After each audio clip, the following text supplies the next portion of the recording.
Hi there, my name is Claire Lyons and I'm the Head of Marketing at Jersey Finance. So Jersey Finance is the representative body of Jersey's finance industry. If you think of Visit Jersey and their main product is selling Jersey as a tourist destination, my product is Jersey's International Finance Centre and promoting the many benefits of our industry locally and globally so that investors will bring their business to our island.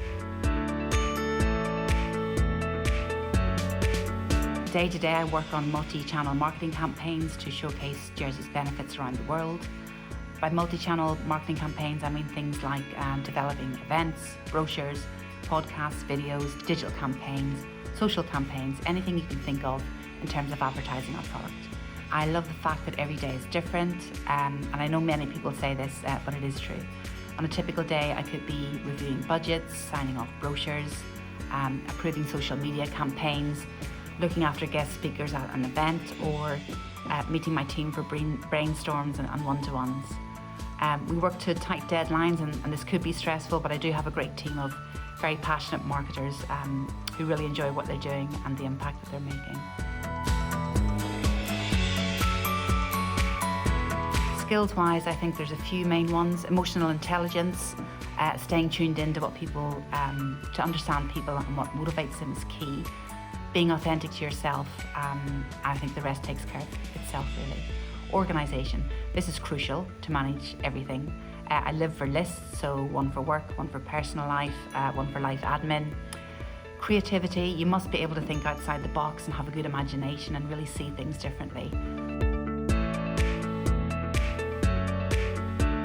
So, how did I get here? Well, I'll have to take you back a little bit in time.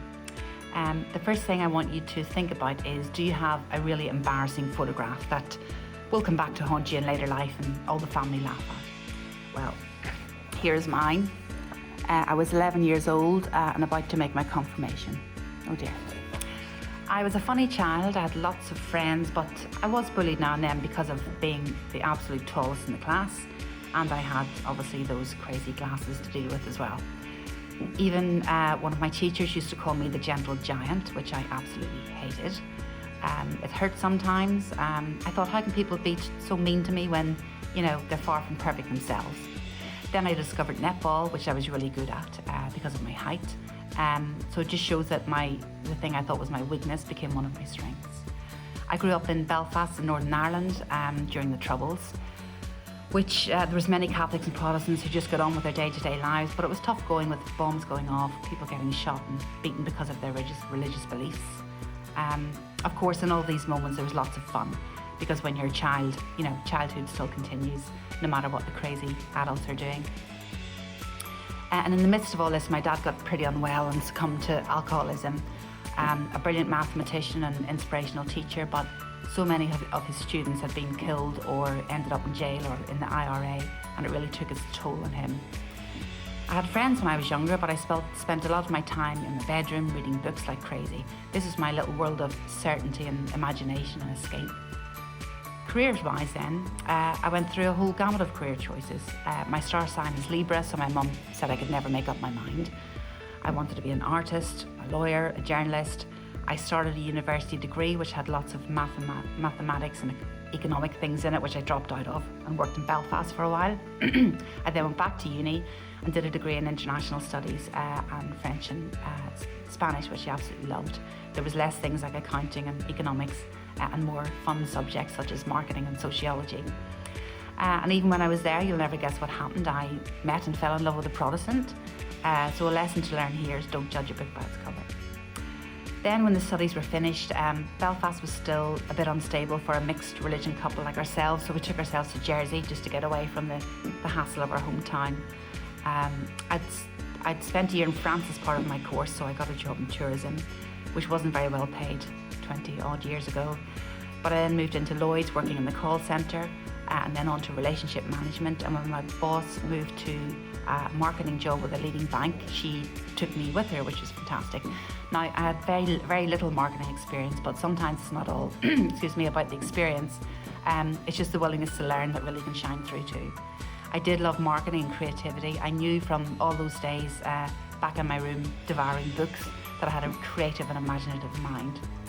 I then moved to a advertising agency, then onwards to Jersey Finance as campaign manager, and then I got promoted to head of marketing. What have I learned from my colourful past? Number one, there's only one you, so show yourself compassion.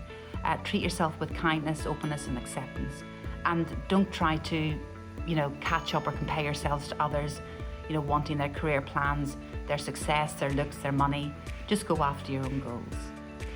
Secondly, treat yourself with the same kindness as you would to a friend.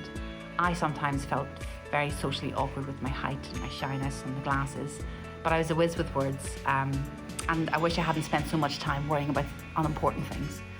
Number three, don't play the blame game. When my dad wasn't well, I blamed him for not having a perfect family. But now that I'm older and wiser, I think if you're going to blame someone for the things that you feel go wrong, you should also give them credit for the things that go right. There's a balance in everything. My dad, who is now fully recovered, I thank him every day for helping me to understand how to connect with people on an emotional level when they were faced with difficulties or felt like they didn't fit in. For those times when I was away in my room reading my books, I thank him for my creative mind and imagination. And lastly, I'd say listen to your parents or your guardians. Do you ever roll your eyes when your parents give you advice or you feel like that you're being nagged? Well, I have a 17-year-old daughter, and I think she would probably say yes. Your parents are probably, might get slightly obsessed with your life, but be patient with them. They do mean well. So I'd like to leave you with this little quote, which I think sums up my personal and professional life. It's from Maya Angelou. I've learned that people forget what you said, people forget what you did, but people will never forget how you make them feel. I strongly believe that being authentic and how you make people feel is more important than actions and words. So this is what happened to the geeky girl, and it reminds me how far I've come when I look at that picture. I hope you take some positive things away from my little video today, and I wish you the best of luck with everything. Thank you. Goodbye.